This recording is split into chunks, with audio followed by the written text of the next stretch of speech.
So, Peter, why don't you kick off and just say, what's your core argument? And obviously, they'll then try and rip it to pieces.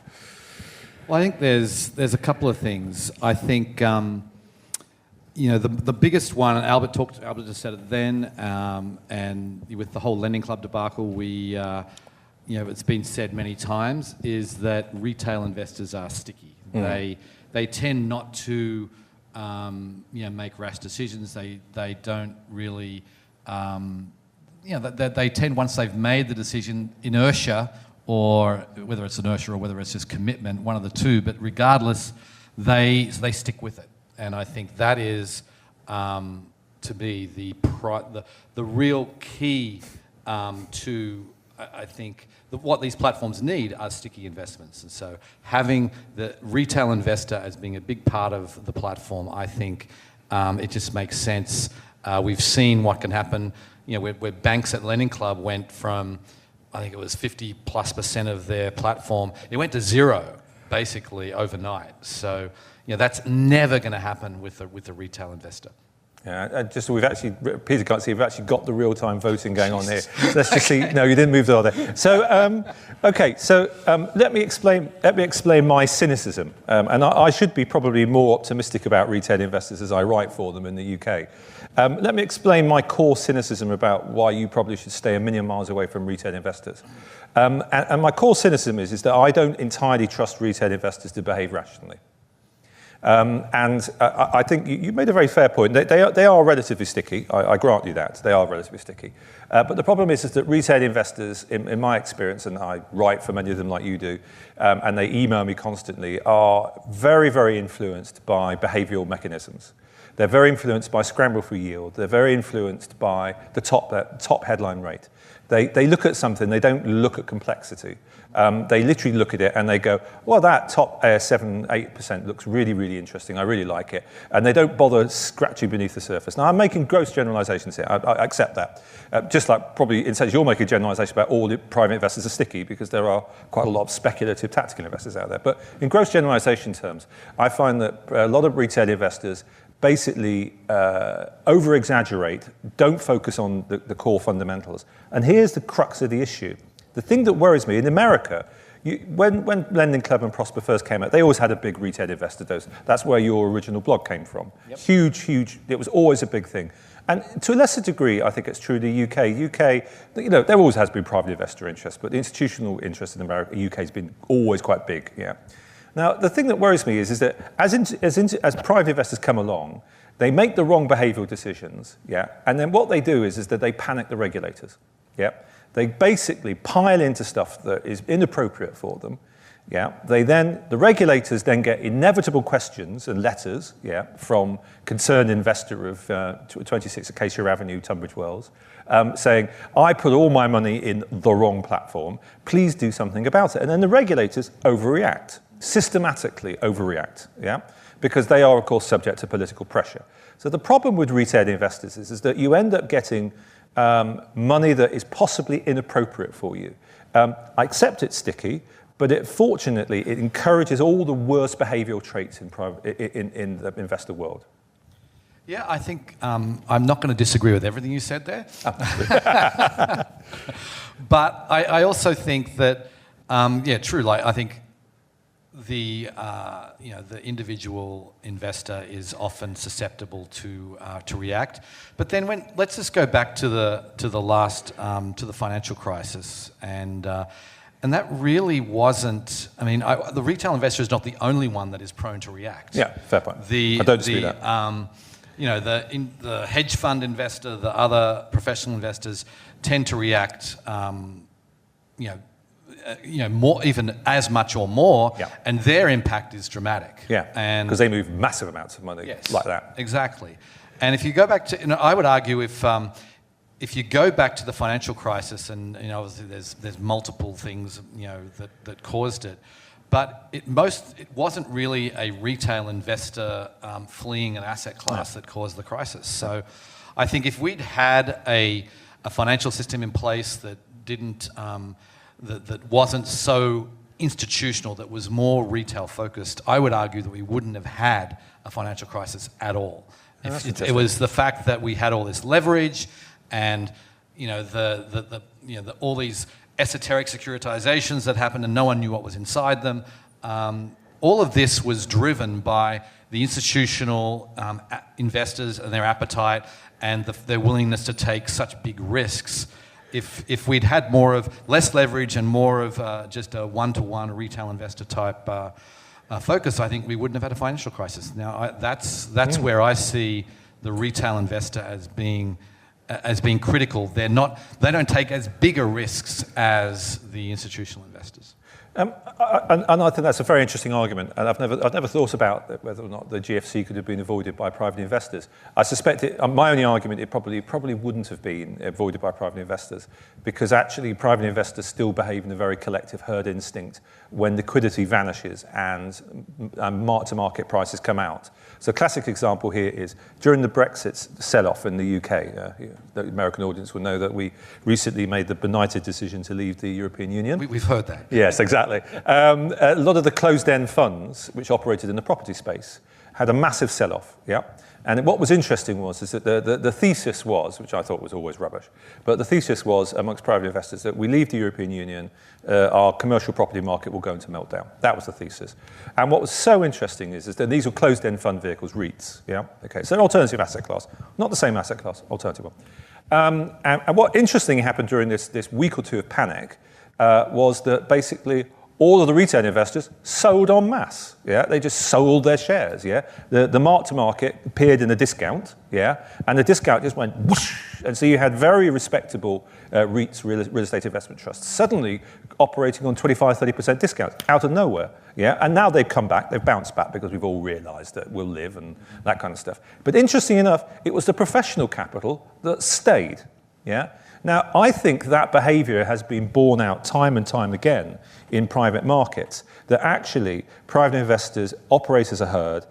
When they see a mark-to-market price come up, so what I mean by mark-to-market is that investment trust is a very good way of seeing what the market is putting on an underlying illiquid asset. Yeah, because it's an underlying illiquid asset. And they put a mark-to-market. I think actually investors completely overreact. So I'm not completely convinced that if the global financial crisis came along, that they wouldn't overreact. I just think they'd look at it and think, oh God, I've got to get out. I saw an article by one of those bloody journalists like Peter Rents and David Stevenson. I've got to get out now, and I'll just take any price I can. Get me out of that deal. Yeah, no, I think that's not. It's hard to argue against it. I feel like there is, there's a certain percentage of retail investors who are going to act that way. Yeah. I would say that not everyone is. No, I completely agree. But I want to bring up another point here, which I think is absolutely critical, and that is talking about who the retail investor is and how they access it. Yeah. Because if you talk about, and if this was about retail investors opening up an account at Lending Club or at Funding Circle or at RateSetter or whoever, then I agree that I think they're never going to be an important source or the most important source of capital, because it's really an enthusiast, it's a hobbyist. I mean, that's how I got into the space. Yeah. I'm an individual investor, I still am today, and I'm an enthusiast, but I'm not typical.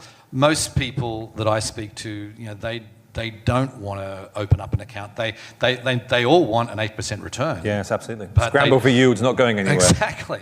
But they don't want to learn about an esoteric asset class that that they can't really understand. So I would argue that what we need, and we've talked about it a little bit today, but I think like a secondary market is so critical for the retail investor in this way, because sure we've talked about the 40 Act funds that have launched, but they're interval funds. They're not really for the retail investor, and they have liquidity rules because this market isn't liquid. But if Orchard can get their act together and do a secondary market that is really robust and is used and is liquid, that opens the door up to an open-ended mutual fund.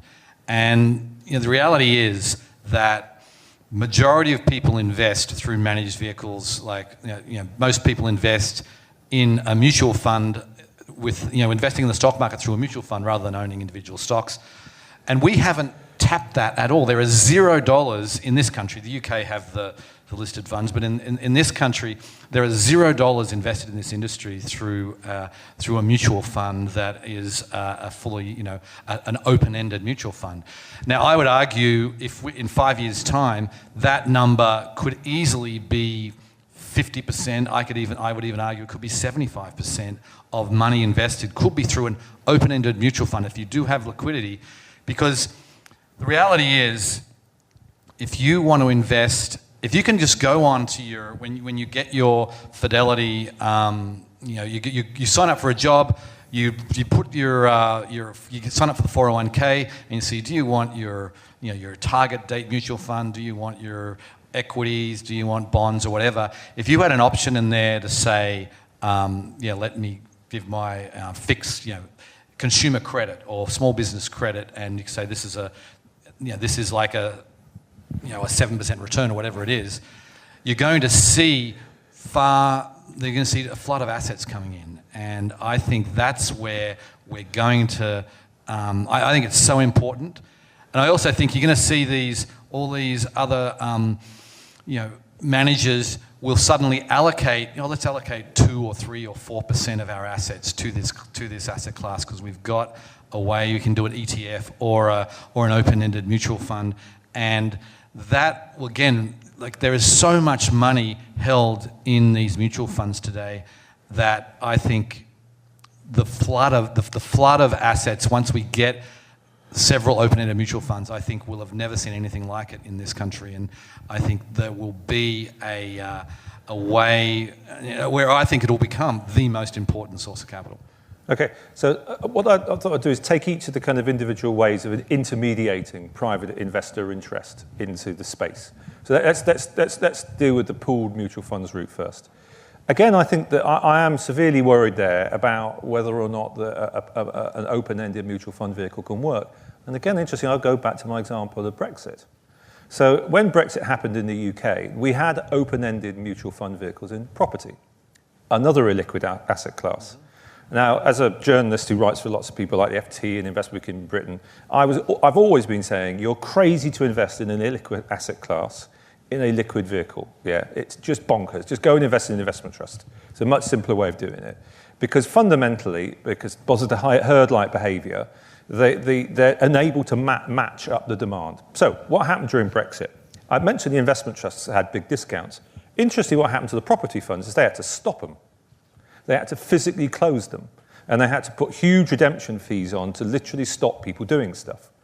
Because effectively there was a mismatch opened up. Yeah, the mismatch opened up is that, again, herd-like behaviour, private investors thought, my God, everybody's going to move out of property. I rang up their IFAs, because it went through IFAs, sorry, RAs, your equivalent in America. They rang them up and just said, get me out of it, and get me out at any cost. And the IFAs literally just responded as they had to. And they had to shutter the open-ended funds because there was this liquidity mismatch. And what I worry about is how do you get that mismatch ever sorted? Now, to be fair, a lot of the vehicles that we're talking about, underlying assets, are better than commercial property. Yeah, I accept that. Commercial property, you have to wait around 3-6 months a year to sell the bloody stuff, yeah. Whereas you can do this within a few weeks or few months. But the problem is, the regulators don't care, yeah? Because if the regulators even get a sniff that basically you've promised to deliver in a week, or a daily liquidity, and you can't fail to deliver, they will just shutter that fund overnight. It's true the experience in the UK. I don't know what it's like in America. So that would be. So my worry about a collective investment unit trust is that one. Next one is managed accounts. Okay. So a lot of people are talking about managed accounts, and I think it's a very interesting idea. I'm sure it's got a role in the market. And I accept it's a very interesting way of doing things, managed accounts and going through an aggregator maybe as a mechanism. But again, I run into a core problem there, which is the great retail pools of capital tend to be in a very small number of big brokers. Yeah. In America, Charles Schwab, the Scott Trades, all those kind of stockbrokery-like platforms. UK, we've got our own versions of them. And one of the things becomes painfully apparent is there's a trust issue. Yeah. A lot of people just don't trust new brands offering access to something. So the classic example is robo-advisors. I love robo-advisors. I wish them enormous luck. I think they will do a fantastic amount of good work. There is precisely bugger all evidence they're having any impact, really, beyond the tiny margins, beyond the kind of that hobbyist investor. Betterment and Wealthfront, love them to death. I love them, great business. They're being murdered by Schwab. Yeah, they will be out of business within a year, by and large. Yeah, because customers don't trust them, and they won't put $50,000 in. They'll put $500 in or $5,000, and none of these managed account intermediated players that are fundamentally online can survive on those margins. They can't. Their customer acquisition is too expensive, and they die. And then you go to investment trusts.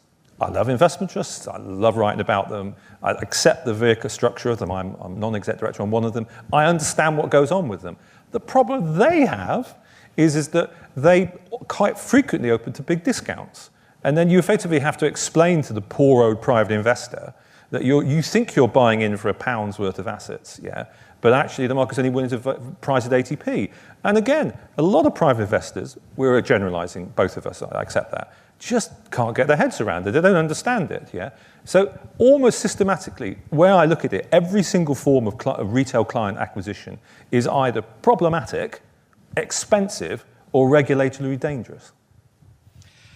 So would you, I think that argument is valid, but there's another argument that is, I think, could overpower those ones, and that is, we talked about the search for yield.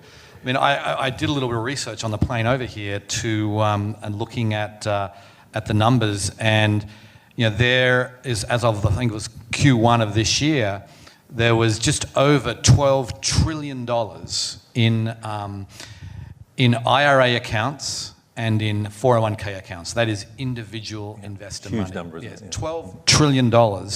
And those people are going to want as they age and as they actually start drawing that money down, they are going to desperately need a fixed income investment that pays them more than 1%. Yeah, don't disagree. Yeah. So I feel like if there's no perfect vehicle, I agree with you. I think that we don't. I mean, I still think the open-ended mutual fund is probably the best vehicle in theory, and hopefully it will be that way in practice. Yeah, I don't disagree with that. But so I think there will be, whether herd mentalities aside, I tend to think that with this $12 trillion. It doesn't take a very large percentage of that, given the fact that eventually, I think it's inevitable that we will have multiple kinds of vehicles that will access this space. It's not unheard of for me to think that 10% of that should be in this asset class. Yeah. No, and that's $1 trillion, and that is going to, obviously we couldn't take it. We won't be able to take it even in 5 years' time, but this is not going to happen overnight. But if you take a longer view, and that's where, we didn't put a time limit on this. It says will become. Yes, at some point in the future. So I'm saying I'm taking out 25 years. I'm going out 25 years where I think you are going to have retail capital in the multiple trillions in this asset class. And that's simply because I think you're going to find that it's resilient, through credit cycles. Once we've been through 2 or 3 credit cycles and we think, oh, look, consumer credit, let's say just take Lending Club or any of the platforms, for example. Zopa went through one in 2008, so we have at least a little bit of a data point. But we'll go through credit cycles and we'll say, oh, wow, investor returns on average go from 7% down to 2% when you go through and that's what I've heard is a fairly, that's a fairly... and that's not bad compared to equities. Yeah, exactly. And equities have gone down 25% or 20%, and the bond market's tanked as well. So you're going to see this, when people have gone through that, I think you're going to say, right, well, why? I've got I can disclose, I have 100% of my retirement assets in this asset class. Wow. Now, that's not all my assets, but that is because I believe the retirement assets are made for this asset class. I think it has a low volatility. So and it's very, it just for tax purposes in this country, it's very advantageous to keep your money in this asset class in a some sort of deferred tax vehicle. So I look at it and I think as this goes on, people are just going to be they will put up with all of the negatives, and they will say, you know what? If I can go 7% in good times and 2% in bad times, sign me up. I'm going to put 25% of my retirement assets into this asset class. Well, I think the 100% one pushed it because you're now 50-50. So I'm committed. So half of that I'd agree with. So half of it I agree with. So I was chatting away to a UK-based wealth advisor who deals with US people, actually. So interesting firm. And they exactly articulated your view, which was they've got a fixed income allocation, 40%. Why don't we just put, 25% of our 40% in fixed income in this asset class? So I understand. And the other way I'd agree with you as well is, Jeremiah from SQN is going to talk a bit about after lunch when we talk about the alternative credit space, is that I think that we're in a very long cycle of very low interest rates for a very long period of time. And there is some grounds for arguing that we could be in a multi-decade cycle of below 2.5% interest rates. So I completely accept the scramble is not going anywhere. The problem, though, so accept all of that. The problem is, and I understand the excitement and interest of the high yield component, so they can get 6-7%. I accept that. Here is the core of the problem, though, is that it's a complete lack of education. Yeah. The problem is, you like I, we spend a lot of time dealing with individual investors, via our blogs and our articles and everything. What's quite astonishing is the level of unsophistication, not sophistication, unsophistication, if that's a word, lack of education out there. I seriously spend fielding most of my time explaining why emerging market debt might be quite a difficult one for mainstream investors, and why buying, local currency corporate EM debt is a really rather bad idea. Now, that's in fairly liquid, straightforward structures, usually in ETF form, usually low cost. And what I worry about in education terms here is that we're going to face an absolute mountain to climb. People seriously don't understand equities, They don't understand dividends, They fail to understand quite often how fixed income yield components go, I had a neighbour, Kate, said to me, David, do you think it's a really good idea? My advisor, basically an advisor, has put all of my granny's money in one single corporate bond fund. And is that a good idea? Well, possibly not, no. That was a bit tricky one. I had to think about 1 nanosecond for that. So what I worry about here is the educational requirements that we're asking people. They simply, the mainstream mass market, and I don't want to sound patronising, but I'm going to have to sound patronising now. They simply will not be able to understand the complexities of how underlying credit, operates within the economic cycle and how liquidity has all these factors. They will make classic mistakes on the scramble for yield. They just go for the highest stuff and go back to my earlier point. We'll end up being just shut down by the regulators who just go, this is an inappropriate asset class for mainstream America. So I will take issue to that. I feel... I feel that this is probably the simplest asset class to explain to anybody. I think it's simpler than equities. It's simpler than other fixed income. And I'll tell a little story. I mean, I have a 7 and a 9-year-old, and I was taking my 9-year-old to soccer practice a while back, and he had one of his little soccer friends in the car, and anyway, for some. Like they were talking about what does daddy do or whatever, and they talked about Lending Club. And so my 9-year-old son was explaining to his 9-year-old friend what Lending Club did. And he got it right. He got it pretty right. Because he actually has a Lending Club account, and we go and I show him how it invests. He just says, oh yeah, people borrow money, and then I invest money for them to borrow, and I get a return. And I mean, I feel like if a 9-year-old can explain it, in a reasonably accurate way, I would argue that it's far less complex than any other asset class. You can, everyone has borrowed money typically over their lifetime. People understand what that means in paying back interest. I would argue that this, once we become truly mainstream, and once this is really part of the national conversation, I think people will be attracted to the simplicity of it. Yeah, a powerful argument, and I might argue maybe it's some of the Renton genes going on in your family. So maybe they've been brought up in this from an early age. We talk about Lending Club and this at the dinner table on a regular basis. Yeah, so not exactly mainstream. No, and I accept that. Look, the underlying structure of a Lending Club loan or any of the loans is absolutely elegantly simple. I don't dispute that. The problem is that all the other gubbins that comes with it. Yeah, that's the problem, and it's quite often the regulators who insist upon it, but not always. It's other things that are going on there. And it's the package it sometimes comes in is really important as well. So I do not deny that the underlying product itself is quite simple and is arguably simpler than equities. I debate that on bonds. Yeah, I think bonds are actually quite simple. I'm an IOU, I borrow for Peter Renton over 5 years, but a bond is just a certified form of a loan, effectively, anyway. So they're very similar. But I think bonds are pretty simple. But anyway, so I accept the underlying vehicle itself is fairly straightforward. What I don't disagree with you on is how that will act in a portfolio over different economic and stock market cycles, and how that will react. Yeah. So, and how you should deal with defaults in your portfolio. Yeah.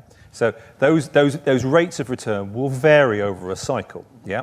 And that cycle is in itself quite complicated and multivariate, yeah?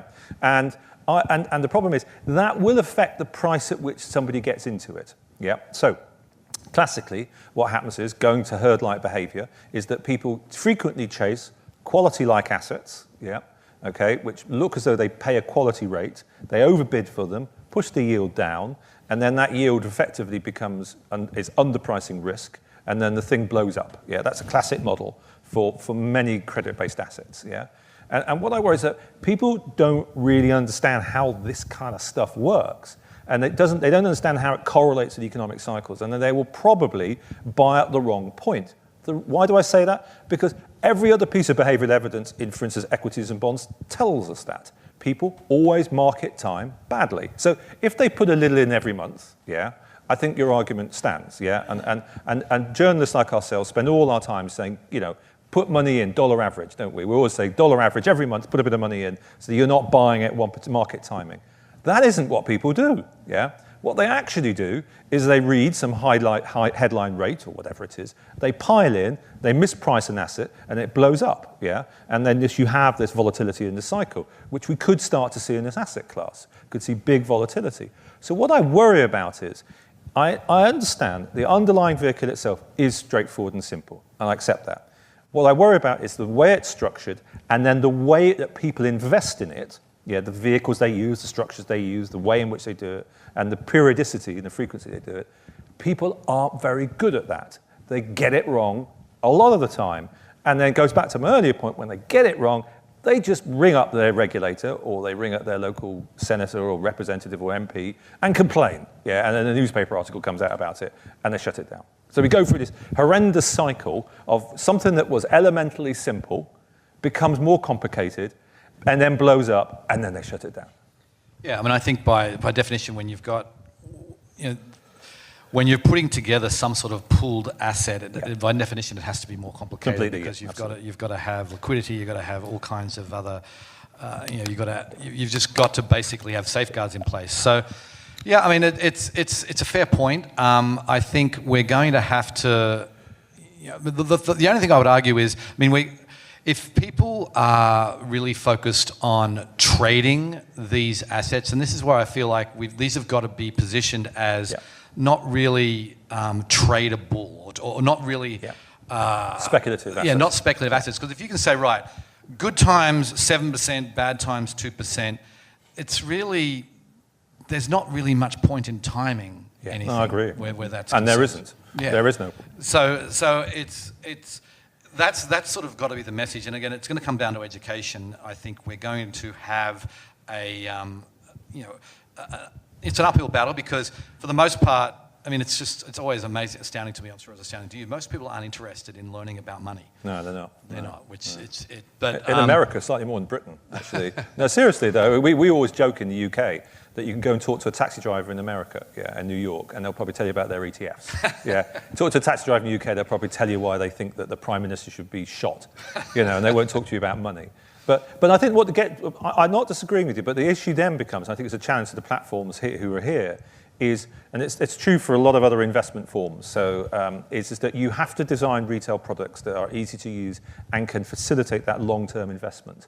So that it really speaks to the importance of monthly plans, your monthly averaging. It really speaks to that. So do not expect that the future, the silver bullet is just stick a load of money in and then just watch it move up and down and speculate on it. Right. It really does go back to something, I know you agree with, this is what we agree on. It's got to be ease of access. You've got to be able to check stuff quite regularly, understand it. You've got to be able to put money in monthly. You've got to be able to see how it goes. You know, all of those things really matter for retail. Because if you encourage people just to stick 20,000 quid in when they've got 20,000 quid and then speculate, it will blow up in your face. Right. No, I agree. I think that's where, I mean, whether or not we can get there, it's going to depend on the solidity of the vehicles that we actually create, and how, you know, if Fidelity comes in and does a marketplace lending ETF. And you know, that's obviously a big name brand that's very stable. People, I think, will maybe more able to trust the asset class, given that Fidelity is sort of given it an implicit stamp of approval. And in fact, the model of that is Schwab in the robo-advisor space.